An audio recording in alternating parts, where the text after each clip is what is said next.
بسم اللہ الرحمن الرحیم۔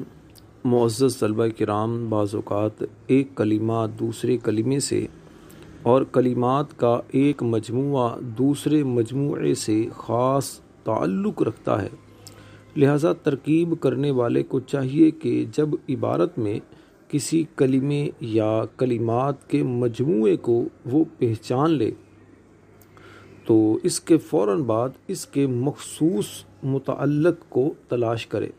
مثلا جب اس نے قواعد کے اعتبار سے مبتدا کو پہچان لیا تو اب فوراً اس کے خاص متعلق وہ کیا ہے، خبر، اس کو ڈھونڈے۔ اسی طرح جب اس نے مجموعہ کلمات کے ذریعے قسم حاصل کر لی تو اب جواب قسم کو تلاش کرے۔ ایسے ہی آپ کے سامنے متعلق کے جو متعلق ہیں، مخصوص جو کلمات کے مخصوص متعلق ہیں، ان کے بارے میں بیان کرتا ہوں۔ ان کو اچھی طرح ذہن نشین کر لیجئے کہ جب بھی آپ ترکیب کریں گے تو آپ نے ایک دیکھ لیا تو اب آپ نے اسی کی مناسبت سے دوسرا تلاش کرنا ہے۔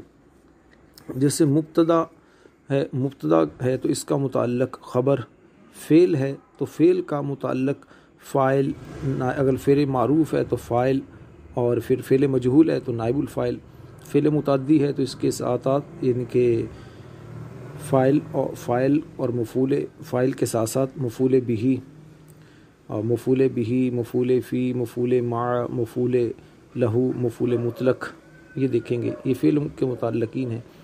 ذوالحال ہے تو حال، مستثنی من ہے تو اس کے ساتھ اس کا متعلق ہے مستثنی، موصوف کا متعلق صفت، معطوف علیہ کا متعلق معطوف، جار کا متعلق مجرور، قسم کا جواب قسم، اسم موصول کا صلہ، ممیز کا تمییز، شرط کا جزا، مفسر کا مفسر، مبدل من کا بدل، مؤکد کا تاکید، مبین کا عطف بیان، مضاف کا مضاف الیہ، ندا کا منادا یا مقصود بنیدہ، قول کا مقولہ۔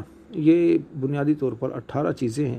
اگر آپ اس کو ذہن نشین کر لیتے ہیں تو انشاءاللہ اس کی برکت سے آپ کے لیے متعلقین کو پہچاننا بہت آسان ہو جائے گا۔ دراصل ہوتا یہی ہے کہ ایک چیز بنا لی جاتی ہے، اس کے بعد دوسری بنانی ہے، کیسے بنانی ہے یہ معلوم نہیں طلبہ کو ہوتا، جس کی وجہ سے وہ پریشان ہوتے ہیں۔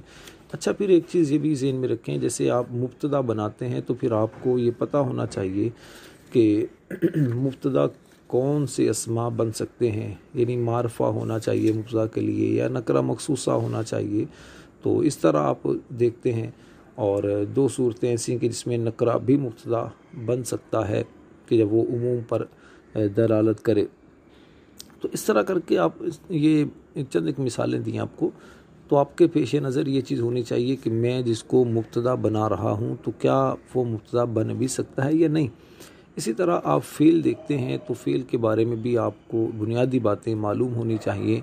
فعل ماضی ہے یا مضارع ہے، اگر فعل ماضی ہے تو پھر ثلاثی مجرد سے ہے یا ثلاثی مزید فی سے۔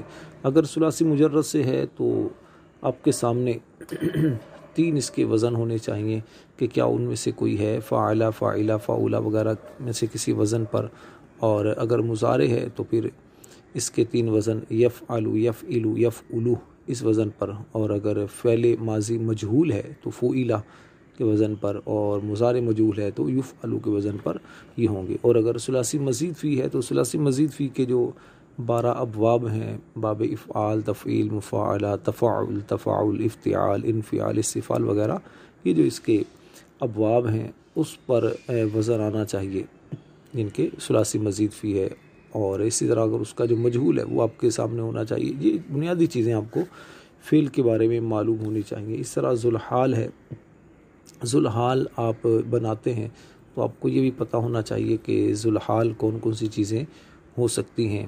ذوالحال کے بعد پھر حال جب آپ بناتے ہیں تو حال کے بارے میں بھی آپ کو علم ہونا چاہیے کہ حال کس کا ہوتا ہے۔